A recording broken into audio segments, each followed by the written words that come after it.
আসসালামু আলাইকুম। এই ভিডিওতে উপভোগ করুন এক মনোমুগ্ধকর জলরঙে আঁকা গ্রামের ছবি। কাঁচা রাস্তা, খড়ের ঘর, নারিকেলের গাছ আর সবুজ প্রকৃতির মাঝখানে একটি শান্ত গ্রামের জীবনযাত্রা ফুটে উঠেছে এই শিল্পকর্মে।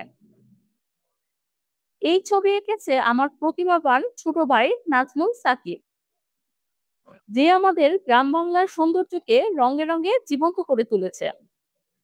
আপনি যদি গ্রামীণ দৃশ্যপট, পেইন্টিং বা জল রঙে আঁকা ছবি ভালোবাসেন, তাহলে এই ভিডিওটি আপনার জন্য। সম্পূর্ণ ভিডিওটি দেখতে আমাদের ফেসবুক পেজ বা ইউটিউব চ্যানেল ভিজিট করতে ভুলবেন না। সেখানে কিভাবে শুরু থেকে শেষ পর্যন্ত এই ড্রয়িংটি সম্পন্ন করা যায় তার বিস্তারিত দেওয়া আছে। ভিডিওটি ভালো লাগলে লাইক, শেয়ার ও সাবস্ক্রাইব বা ফলো করতে ভুলবেন না। আল্লাহ হাফেজ, ফি আমানিল্লাহ।